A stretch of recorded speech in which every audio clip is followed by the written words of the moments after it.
Me no frightened for people, no frightened for people. No, some people are be frightened for me. Okay, the last time I spoke to you regarding fish and the whole idea of the water temperature and disease, right? Coming back to that. Now, I shared with you a few months ago also, right?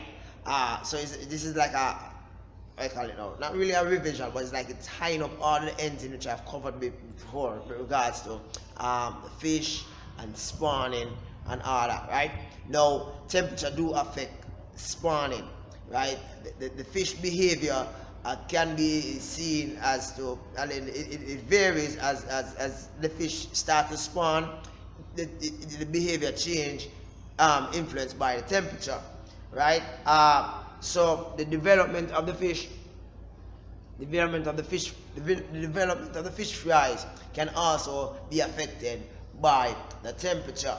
Now, water temperature should not change more than about 1 hour, right? For example, you have 1 hour, like it's at cool, the next one it's a cooler, then whatever, right? So therefore it should be within that time frame, right? Any faster, your fish would actually have a problem managing its system. The most common cause of hypothermia, yes, hypothermia in fish, right? The most common cause for hypothermia in fish is the absence of submersible aquarium heaters. Now, I live in the Caribbean, right? And my fish wouldn't really be affected by hypothermia. They will be affected more than likely by overeating. I had some chromite fries in which I took out of the ponds a lot. I mean, like about 70, 80 of them, right? And I took them inside of the house, and these fries were there for a bit.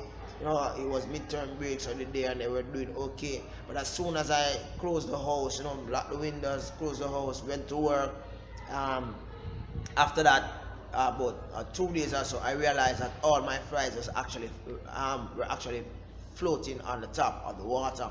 But strange enough, I also have about 20 goldfish fries in that same room, near that same aquarium, and all of these fish are doing well, right?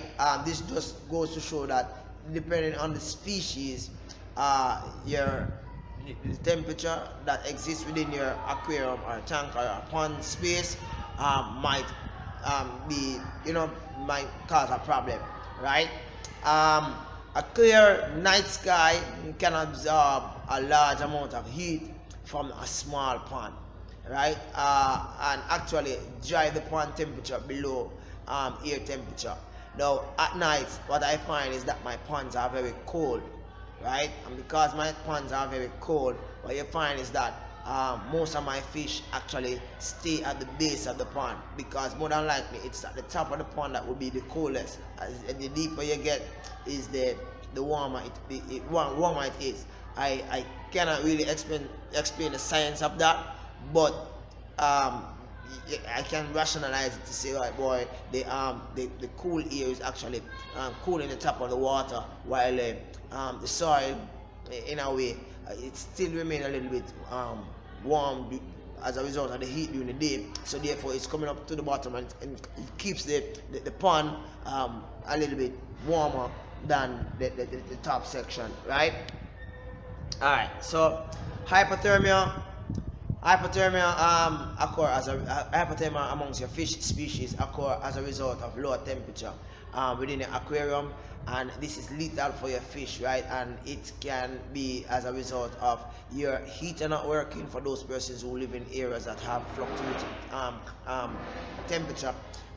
You just never place any in your aquarium, right?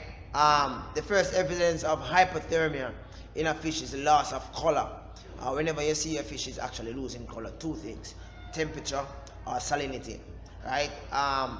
But the temperature would make it actually lose its color more rapidly, right? I spoke to you with regards to color variation the other day in fish. This just leads on to that topic. So you see, everything I'm actually sharing with you is like interlinked within one framework as it looks at the fish health, and you know, going forward as to you having a fish that will, you know, withstand many difficulties. All right, let's look at the whole idea of hypothermia leading to hypoxia, right? Your fish actually breathing very, very rapidly, and it is actually swimming erratic in the water, right? This results in this, well, this is a clear sign of that particular issue. While it is true that cold water holds more oxygen by nature, because fish metabolism is so slow, it cannot adequately take up oxygen and suffers from low oxygen, right? At low temperature, fish appears sluggish, depressed, and maybe anorexic, right?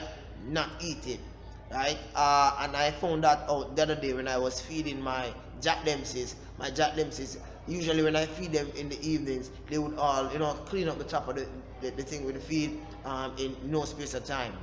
These days, what I find is that the fish is just not coming up when I feed them. But when I do go in there, like in the next day, I will see the feed. So the feed sits there until it gets a little warmer, then they come up for it. Thank you very much for watching. I hope that this little discussion do spread a light in some ways to you. Thank you very much for watching. Follow me on Instagram at Fishkeeping Jamaica. Thank you very much for watching. Do subscribe. Peace. Good. Your friends where you smoke with and run joke with, them things forget your chart.